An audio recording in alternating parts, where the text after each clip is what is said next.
সবাইকে আন্তরিক শুভেচ্ছা। আশা করি আপনারা সকলেই ভালো আছেন। আজকে যে বিষয় নিয়ে আলোচনা করব, অবশ্যই আপনারা সেই বিষয় সম্পর্কে ইতিমধ্যেই অবগত হয়েছেন। ওবিসি সমস্যার ভবিষ্যৎ এবং আপার প্রাইমারির শিক্ষক নিয়োগ বিষয়ে অতি গুরুত্বপূর্ণ তথ্য দেওয়ার চেষ্টা করছি। তাই ভিডিওটি প্রথম থেকে শেষ পর্যন্ত ভালো করে শুনে বোঝার চেষ্টা করবেন। আপনারা জানেন 2016 সালের পুরো চাকুরিরত প্যানেলকে বাতিল করে দিয়েছে দেশের সর্বোচ্চ আদালত সুপ্রিম কোর্ট, এবং সেই সঙ্গে শিক্ষক অশিক্ষক কর্মী নিয়োগের সংস্থা WBSSCকে নির্দেশ দিয়েছে ডিসেম্বরের মধ্যে নতুন করে পরীক্ষা নিয়ে শূন্যপদ যথাযথভাবে পূরণ করতে হবে এবং 2016 সালের পরীক্ষার্থীদের যে বয়সের ছাড়, সেই বয়সের ছাড়ও দিতে হবে।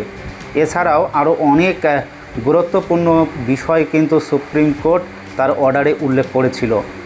তো উক্ত কোর্ট অর্ডার পাওয়ার পর শিক্ষা দপ্তরে মিটিং হয় এবং সেই মিটিংয়ে সিদ্ধান্ত হয় নতুন কিছু শূন্যপদ সংযোজন করে পুরাতন এবং নূতনদের একসঙ্গে পরীক্ষা নেবে। সেই মোতাবেক নিয়োগকারী স্বশাসিত সংস্থা WBSSCকে নতুন পরীক্ষা অর্থাৎ সেকেন্ড SLSTর গ্যাজেট এবং নোটিশ প্রকাশ করতে অনুমতি দেওয়া হয়। ফলে WBSSC নোটিশ এবং গ্যাজেট প্রকাশ করে। গ্যাজেট প্রকাশ হওয়া মাত্র সেখানে নানা প্রশ্ন উঠতে শুরু করে, যেমন সুপ্রিম কোর্টের অর্ডার, সেখানে বলা রয়েছিল যে 2016 সালে নির্দিষ্ট বয়স পেরিয়ে যাওয়ার সকলকেই সেকেন্ড SLSTতে ছাড় দিতে হবে বয়সের, কিন্তু কমিশন তাদের প্রকাশিত গ্যাজেটে শুধুমাত্র 2016 সালের SLSTতে যারা পাশ করেছিলেন ইন সার্ভিস তাদের বয়সের ছাড় দিয়েছে।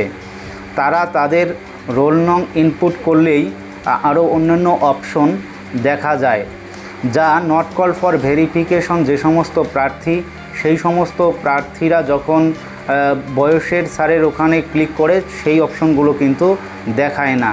সে কারণেই প্রার্থীরা মহামান্য কলকাতা হাইকোর্টে পুনরায় দ্বারস্থ হন। কলকাতা হাইকোর্ট কয়েকদিন আগে বিষয়টাকে অনুধাবন করে জানায়, যেহেতু সুপ্রিম কোর্ট অর্ডার দিয়েছে তাই সুপ্রিম কোর্টের একটা ক্লারিফিকেশন লাগবে। তো এই অবস্থায় সেই ক্লারিফিকেশনের জন্য প্রার্থীদের সুপ্রিম কোর্টে মামলার মাধ্যমে অ্যাপ্লিকেশন করতে হবে, আর সেই অ্যাপ্লিকেশন মোতাবেক সুপ্রিম কোর্ট সময় মতো সেটার ক্লারিফিকেশন দেবে। সুতরাং বিষয়টা সময় সাপেক্ষ হয়ে গেল।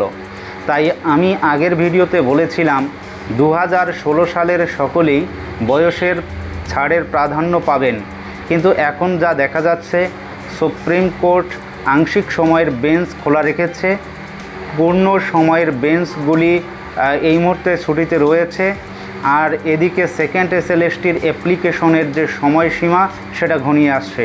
সুতরাং এই পরিপ্রেক্ষিতে বলা যায় 2016 সালের যারা বেশি বয়সী প্রার্থী রয়েছেন তাদের অ্যাপ্লিকেশন করা আপাতত গ্যাজেটের নিয়ম বহির্ভূত।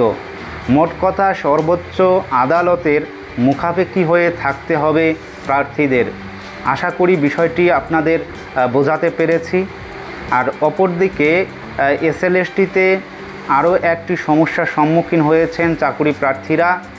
আপনারা সকলেই জানেন, তা হলো ওবিসি সমস্যা। আপনারা হয়তো ইতিমধ্যেই অবগত হয়েছেন, রাজ্য সরকার 1993 সালের ওবিসি সম্প্রদায়ভুক্ত 66টি শ্রেণীর সঙ্গে আরও বেশ কিছু শ্রেণী যুক্ত করেছেন। তার পরিপ্রেক্ষিতে মহামান্য কলকাতা হাইকোর্ট থেকে সমস্ত নিয়োগ কিংবা ভর্তির বিষয়ে স্থগিতাদেশ দিয়েছে মহামান্য কলকাতা হাইকোর্ট।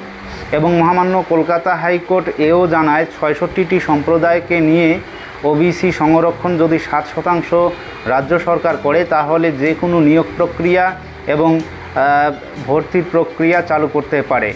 তো এই নির্দেশের পর WBSSC সেকেন্ড SLST এর যে লিঙ্কটা ছিল সেটাকে রেকটিফাই করে সেখান থেকে ওবিসি অপশন তুলে দেয়, এবং রাজ্য সরকার এই বিষয়ে কলকাতা হাইকোর্টের রায়কে চ্যালেঞ্জ করে দেশের সর্বোচ্চ আদালত সুপ্রিম কোর্টের দ্বারস্থ হয়।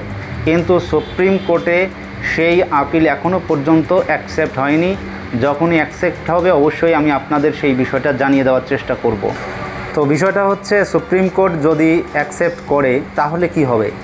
আপনারা জানেন যে সুপ্রিম কোর্ট যদি সেই বিষয়টা অ্যাকসেপ্ট করে তাহলে হিয়ারিংয়ের ডেট পড়বে, আর হিয়ারিংয়ের ডেট পড়লে তারপর সেখানে হিয়ারিং হবে, হয়তোবা আবার হিয়ারিংয়ের ডেট পড়বে, এভাবে সময় নষ্ট হয়ে যাবে।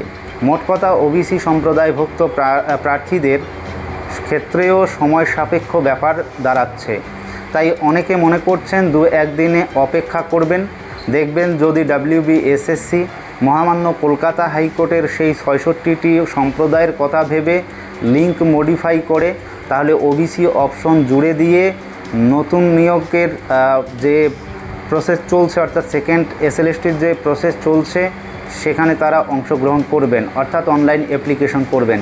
আর যদি 2-1 দিনের মধ্যে WBSSC লিঙ্ক মডিফাই না করে তাহলে কিন্তু জেনারেল হিসেবেই অ্যাপ্লিকেশন করবে। সুতরাং ওবিসিদের ভবিষ্যৎ আগামী দিনে অর্ডার না আসা পর্যন্ত জেনারেলদের মতোই সুযোগ সুবিধা ভোগ করতে হবে। এবারে আসি আপার প্রাইমারির সবথেকে গুরুত্বপূর্ণ একটি বিষয়, সিট আপডেট এবং 1289 জন চাকুরি প্রার্থীদের কাউন্সেলিংয়ের ভবিষ্যৎ। আপনারা জানেন WBSSC মহামান্য কলকাতা হাইকোর্টে সিট আপডেট বিষয়ে পরিষ্কার জানিয়েছে যে তারা সিট আপডেট করেছে ঠিক ইন্টারভিউয়ের আগেই। তাহলে প্রশ্ন হতে পারে কোন ইন্টারভিউয়ের আগে? তো WBSSC জানিয়েছে প্রথমের যে ইন্টারভিউ হয় তখন তারা 10% প্যারা টিচারদের শূন্য পদ আলাদা রেখে শূন্য পদ সংযোজন করে 1452টি শূন্য পদ তৈরি করে, অর্থাৎ প্রথমের যে ইন্টারভিউ হয়েছে সেই ইন্টারভিউয়ের আগেই যে শূন্য পদটা ছিল সেই শূন্য পদের সঙ্গে সংযুক্তকরণ করেছে। আর যে শূন্য পদটা আপনারা প্রথমের দিকে দেখেছিলেন সেটা ছিল যখন নোটিফিকেশন জারি করা হয় সেই সময়ে, এবং সেই নোটিফিকেশনের সময়ই সেখানে প্যারা টিচার এবং ফ্রেশারদের সমস্ত শূন্যপদ একত্রে ছিল। আর যখন আপনারা দেখলেন যে 2019 সালের সময়ে WBSSC কি করেছে, সেখানে সংযোজন করেছে ফ্রেশারদের, কিন্তু প্যারা টিচারদের শূন্য পদটা সম্পূর্ণরূপে আলাদা রেখেছে। এমনটাই কিন্তু WBSSC মহামান্য কলকাতা হাইকোর্টে জানিয়েছিল। আর কলকাতা হাইকোর্টে যেহেতু এখনও পর্যন্ত শূন্য পদের উপর নির্ভর করে অনেক কেস চলছে, তাই যে সমস্ত ক্যান্ডিডেটরা বিভিন্নভাবে আন্দোলন এবং অবস্থান বিক্ষোভ করে আসছেন তারা WBSSCর এই কথাটাকে আমল দিতে পারছেন না। অর্থাৎ এই যে ইতিমধ্যে WBSSC যে শূন্যপদ সংযোজন করেছে সেটাকে তারা আমল দিচ্ছেন না, যেহেতু 2021 সালে আবার কাউন্সেলিং পর্ব শুরু হয় বা নতুন করে ইন্টারভিউ হয়, এই বিষয়টাও কিন্তু লক্ষণীয়।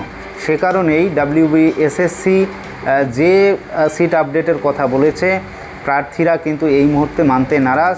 তারা ইন্টারভিউর 15 দিন আগ মুহূর্ত পর্যন্ত শূন্যপদ সংযোজন করতে হবে, সেই বিষয়ে বিভিন্ন ধরনের কর্মসূচি চালিয়ে যাচ্ছে। এছাড়া WBSSC আরেকটি বিষয়ে কথা বলেছেন যে পরবর্তীতে শূন্যপদ সংযোজন করে নতুনদের নিয়ে আবার কাউন্সেলিং পর্ব চালিয়ে যাবে, অর্থাৎ নতুন প্রসেস চালাবে WBSSC। তো সেই সময়ে আরও শূন্যপদ সংযোজন করবে, অর্থাৎ সিট আপডেট করবে। তো এখনও পর্যন্ত কিছু মামলা কোর্টে আছে এবং অনেক চাকরি প্রার্থী তারাও কিন্তু গ্যাজেটকে মান্যতা দেওয়ার উদ্দেশ্যে মাতঙ্গিনী হাজরা মূর্তির পাদদেশে আন্দোলন এবং অবস্থান বিক্ষোভ করে আসছেন। সুতরাং WBSSC কোর্টে সিট আপডেটের কথা বললেও প্রার্থীরা সেটা কিন্তু আমল দিতে একেবারে নারাজ। কারণ RTI করে যে শূন্য পদ পাওয়া গিয়েছিল সেই শূন্যপদ সংযোজন করেনি কমিশন।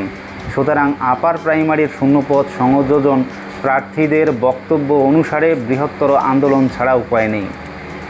আর এদিকে কাউন্সেলিংয়ের অপেক্ষায়মান প্রায় 1289 জন চাকরি প্রার্থী অষ্টম কাউন্সেলিংয়ের জন্য অপেক্ষায় রয়েছেন।